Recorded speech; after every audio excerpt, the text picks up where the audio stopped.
Selamat datang kembali di channel Robinstat. Kali ini kita akan membahas bagaimana kita mencari data-data dalam penelitian. Pada umumnya untuk data sekunder ya, dari berbagai instansi gitu ya, atau dari berbagai lembaga.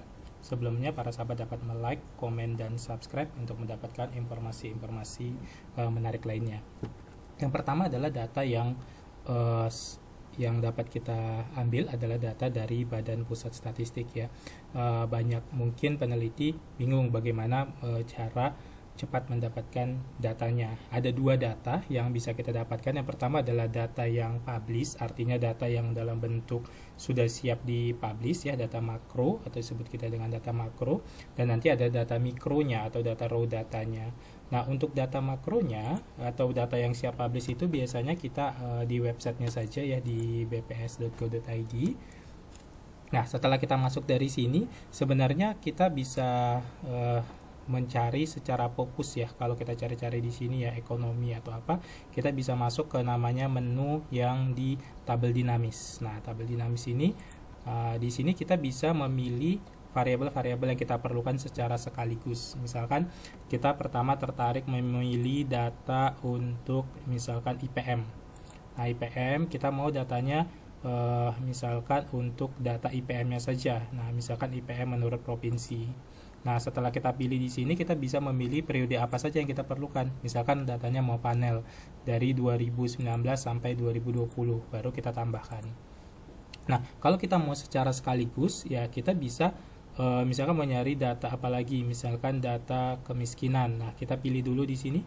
Kita pilih berarti dia masuk di kemiskinan dan ketimpangan. Nah, kita mau milih penol ya. Penol itu data kemiskinan, indeks kemiskinannya. Di sini kita bisa melihat di sini bisa skupnya apakah menurut daerah ya, daerah rural urban, menurut kabupaten kota atau menurut provinsi dan daerah. Nah, seperti itu. Misalkan menurut provinsi saja, di sini pilihannya kita mau dari tadi panel 2019 sampai 2020. Kemudian kita ini ada dua pilihan ya, datanya berasal dari Susenas, ada dua periode, yaitu periode 1 semester 1 dilakukan Maret dan periode 2 itu September. Misalkan kita yang mau yang terbaru September. Dan di sini biasanya jumlah sampelnya lebih banyak ya. Kemudian tipenya apakah mau kemiskinan secara total atau kemiskinan di perdesaan atau perkotaan gitu ya. Ini berdasarkan tadi daerahnya, daerah perdesaan, atau misalkan kita mau fokus total saja provinsinya. Nah, seperti itu seterusnya. Misalkan kita mau datanya dari pertumbuhan ekonomi, berarti dia ada di ekonomi. Nah, berarti kita pilih di sini kalau mau provinsi berarti namanya PDRB, berdasarkan lapangan usaha atau berdasarkan pengeluaran. Misalkan berdasarkan lapangan usaha, nah tinggal kita pilih untuk serinya. Yang terbaru itu masih seri 2010 ya. Kita misalnya mengambil laju pertumbuhan ya, atas dasar harga konstan, misalnya dalam persen menurut provinsi. Nah, ini secara total Indonesia, ini secara provinsi misalnya. Nah, kita mau buat panel dari 2019 sampai 2020. Oke kan saja. Nah, kalau kita mau memilih provinsi tertentu, ya tinggal kita sini select, misalkan mau Aceh dan Sumut saja, atau mau semua provinsi, 34 provinsi tanpa total Indonesia, misalkan seperti itu. Ya, atau mau pilih secara khusus. Nah, kemudian tata letaknya bisa dipilih. Apakah mau di sini variabel baru periodenya, atau mau di sini variabel tahun baru nanti ada bulan ya. Jadi tergantung yang kita inginkan di sini. Di sini variabel dulu baru periode, di sini periode dulu baru variabelnya. Jadi terserah. Kemudian tinggal kita submit. Oke, kita tunggu. Nah, ini datanya sudah tersedia, jadi tinggal diunduh saja atau di-download saja dalam bentuk apa, mau PDF atau mau Excel misalnya.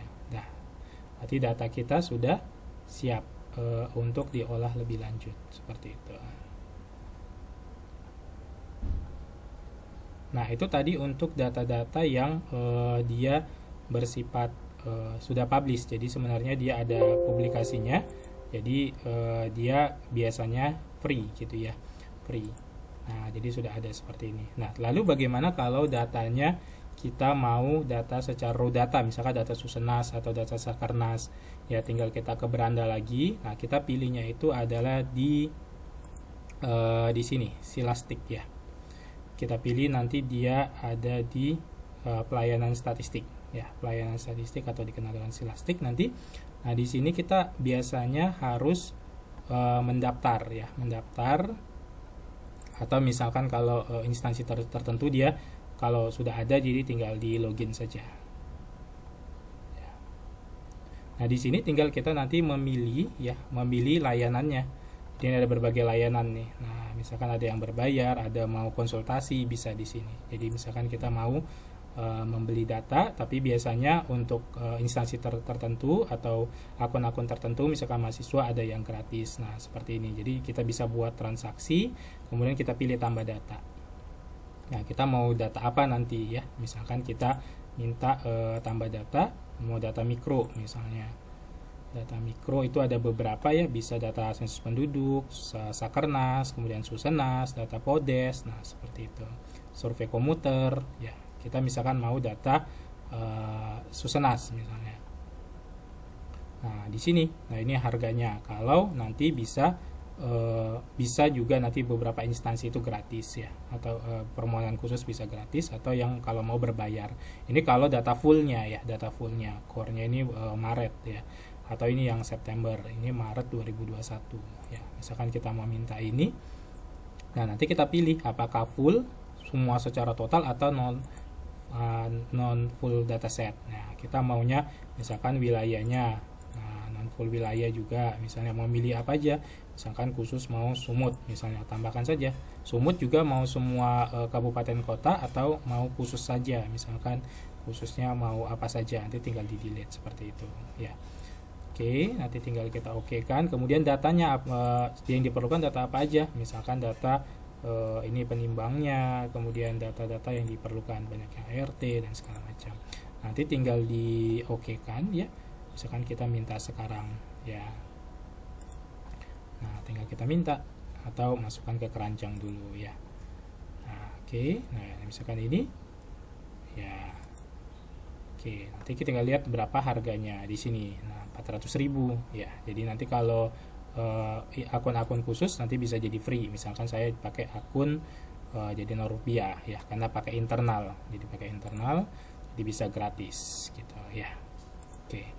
Nah, itu tadi kalau kita menggunakan untuk data mikro. Selain dari data BPS, misalkan kita mau cari data-data untuk data-data terkait fiskal ya, terkait moneter. Moneter misalnya bisa dari BI. Dari BI, tinggal cari saja ke website BI ya, ke website BI. Kemudian kita bisa masuk ke namanya statistik di sini ya. Kemudian statistik, kemudian kita pilih di sini statistik ekonomi keuangan ya. Kemudian nanti kita pilih Seki di sini, Seki. Nah, di sini ada banyak data yang bisa kita download ya, dari Seki moneter ya, kegiatan usaha lembaga, pasar modal, keuangan ya. Ini sektor keuangan ini kan sebenarnya bisa dari Kemenkyu atau dari BPS juga ada beberapa datanya ya, sektor real ya. Nah, ini data-data dari BPS link juga ya. Misalkan tadi kita mau data-data dari sisi moneter. Nah, di sini mau lihat nih jumlah uang beredar atau mau lihat posisi cadangan devisa. Nah, di sini lengkap data-datanya ya. Oke, misalnya ini tinggal kita download saja. Nah, kita lihat tabelnya dan faktor-faktor yang mempengaruhinya. Jadi datanya biasanya lengkap dia. Nah, seperti ini. Nah, dari tahun yang lama nih, dari tahun 85 datanya lengkap ya, sampai tahun yang terbaru. Nah, ini tahun yang terbaru. Oke, ini tahun yang terbaru, tahun 2022 yang Januari, seperti itu. Kemudian kita misalkan mau juga data-data data-data dunia, biasanya pakai, kalau data dunia itu pakainya World Bank aja, data World Bank ya. World Bank, data World Bank. Nah, seperti ini, data World Bank saja yang kita pakai. Nah, open data World Bank. Nah, di sini juga banyak data-data kalau kita mau membandingkan dengan negara-negara lain ya. Jadi tinggal kita pilih saja, misalkan kita mau cari tentang kemiskinan, nah properti. Nah, nanti dia akan mengeluarkan nih data-datanya. Nah, di sini tinggal download di sini ya. Yang mau dicari data apanya. Ya. Jadi untuk antar negara nanti bisa kita lihat di sini, ini annual growth misalnya mau kita cari. Oke. Nah, nanti tinggal di download di sini ya, CSV-nya. Oke, nanti dia terdownload. Nah, kemudian kita bisa juga pakai data.word, data .word. Nah, ini juga banyak juga data di sini, data.word ya. Nah, biasanya kita harus register dulu ya. Nah, register dulu. Nah, di sini data.word ada banyak yang bisa kita ambil datanya untuk dijadikan latihan. Tapi sekarang ada lagi misalkan ini data coronavirus ya. Ini data hariannya. Jadi dunia dia ada gitu ya, full data set. Nah, ini. Jadi setiap negara selama periode kasus baru, kemudian jumlah kematian, total sembuh. Nah, seperti itu dia lengkap. Kemudian ada lagi data yang satu lagi yang biasa digunakan untuk latihan itu adalah ini data Kaggle ya, Kaggle. Kaggle ini juga bisa untuk dijadikan latihan-latihan karena datanya cukup lengkap dan biasanya dia sudah clean. Nah, data Kaggle ini kalau kita lihat di sini dataset misalnya kita tertarik tentang apa? Misalkan kita tertarik di computer science, education, classification. Nah, ini ada macam-macam. Misalkan kita tertarik tentang kesehatan, kita mau cari tentang health, kesehatan. Nah, di sini banyak nih. Nah, jadi kita bisa ambil datanya untuk sebagai latihan atau misalkan untuk perbandingan antar model gitu ya. Ini misalkan kita mau lihat nih tentang kesehatan lainnya gitu ya. Misalkan cari tentang penyakit jantung misalnya. Nah, tinggal kita pilih nih. Nah, ini misal kita mau cari data ini, heart failure. Nah, jadi kita bisa lihat nanti di data ini, di datanya ini. Nah, ini. Nah, faktor-faktor yang mempengaruhinya juga. Ini dia dari data survei. Jadi bisa kita lihat keterangannya di sini, description-nya. Ya, di description-nya. Datanya tentang apa ini konteksnya. Nah, dia berdasarkan survei ini gitu ya. Ini atributnya yang bisa kita gunakan, umur, jenis kelamin, kemudian jenis penyakit ini dan seterusnya, sehingga kita dapat mengklasifikasikan nanti apakah dia akan cenderung penyakit jantung atau tidak. 1 ya, 0 normal. Nah, ini datanya ya, nanti tinggal kita download saja. Nah, kita download. Nah, ini dia. Nah, nanti tinggal kita misalkan bisa melakukan pemodelan ya di dalam statistik. Ini datanya dalam CSV. Kalau mau ngubahnya pakai data text to column ya, kemudian kita pilih koma. Nah, nanti kita lihat nih faktor-faktor yang mempengaruhi terhadap heart disease ini 1-0 ya. Jadi apakah semakin tinggi umur akan cenderung dia akan penyakit jantung, kemudian jenis kelamin laki-laki perempuan, jenis penyakit tipe dadanya ya, ATA dan segala macam ini di bidang kesehatan. Jadi ini nanti bisa menggunakan model regresi logistik misalnya, baik regresi binary maksudnya baik menggunakan logistik, probit, CLOC-log atau metode-metode lainnya, misalkan menggunakan metode-metode klasifikasi seperti metode-metode machine learning dalam klasifikasi ya, seperti misalkan menggunakan decision tree, menggunakan SPM, menggunakan KNN dan lainnya, bisa kita pakai data sampel ini. Datanya cukup banyak ya, jadi datanya cukup banyak, ada sekitar 3.000-an lah, jadi ribuan di sini.